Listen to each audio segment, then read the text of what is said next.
Hello students, आज के इस वीडियो में हम डिस्कस करने वाले हैं पोएम विंड के क्वेश्चन आंसर्स।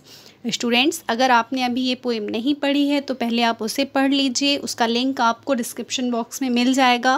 उसके बाद आप क्वेश्चन आंसर्स को पढ़ें। तो let's start question answers. Who takes the kites high? पतंगों को ऊंचा कौन ले जाता है? And the answer is the wind takes the kites high. पतंगों को ऊपर कौन ले जाता है? हवा।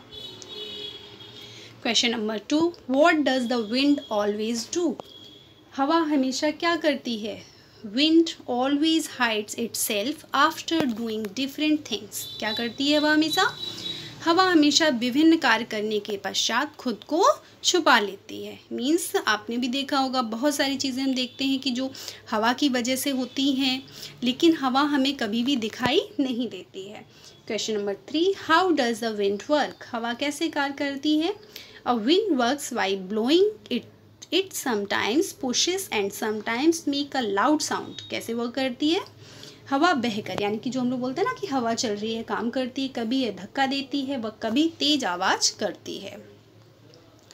Next question, question number 4, What does the poet want to know about the wind? अब हमारे जो पोइट हैं वो इसके जो हवा है उसके विषय में क्या जानना चाहते हैं? Answer, the poet wants to know that whether the wind is young और ओल्ड। वो जानना चाहते हैं कि जो हवा है वो उम्र में छोटी है या बड़ी है। Next question, what does the poet ask in the last stanza? Last stanza में जो कवि हैं वो क्या कहते हैं या हवा से क्या पूछ रहे हैं वो? The poet asked in the last stanza that whether the wind is a beast or just a stronger child than the poet himself. क्या पूछते हैं उससे कि क्या हवा एक पशु है या जानवर है या सिर्फ एक जो कवि है उनसे थोड़ा सा ज़्यादा शक्तिशाली या बलशाली बालक है।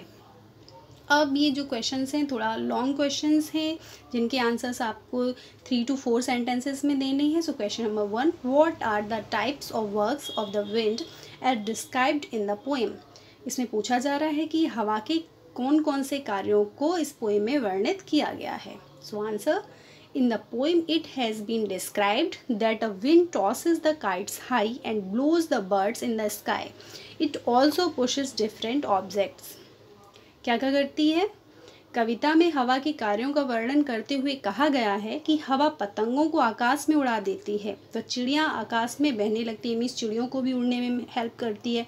वह विभिन्न वस्तुओं को धकेलती भी है, मीन्स आपने देखा होगा कोई चीज़ रखी हो, बहुत तेज़ हवा है तो वो गिर जाती है अगर कुछ हल्का है तो। Question number 2, what does the poet want to know about the blower the wind? कवि हवा के विषय में क्या जानना चाहता है? The poet wants to know whether the wind is young or old. कवि यह जानना चाहता है कि हवा उम्र में कम है या अधिक है। अब यहाँ पर कुछ डिफ़िकल्ट वर्ड मीनिंग्स हैं इसके, तो देख लेते हैं। इनको आप स्क्रीनशॉट भी ले सकते हैं, कॉपी में लिख लीजिए ताकि आपको आगे पढ़ने में कठिनाई ना हो। विंड यानी कि हवा, तेज़ हवा जो चलती है। टॉस मीन्स होता है उछालना किसी चीज़ को। लेडीज़ स्कर्ट्स मीन्स जो लेडीज़ के पहनने का एक आप वस्त्र आप बोल सकते हो, लहंगा जिसको बोलते हैं स्कर्ट्स। हाइड मीन्स होता है छिपाना। ब्लोअर मीन्स फूंकनी, मीन्स वही हवा से यहाँ पर मतलब है। बीस्ट यानी कि पशु, जानवर। तो ये थी कुछ difficult word meanings. I hope आपको ये चैप्टर, इसके क्वेश्चन आंसर समझ में आ गए होंगे। Thanks for watching.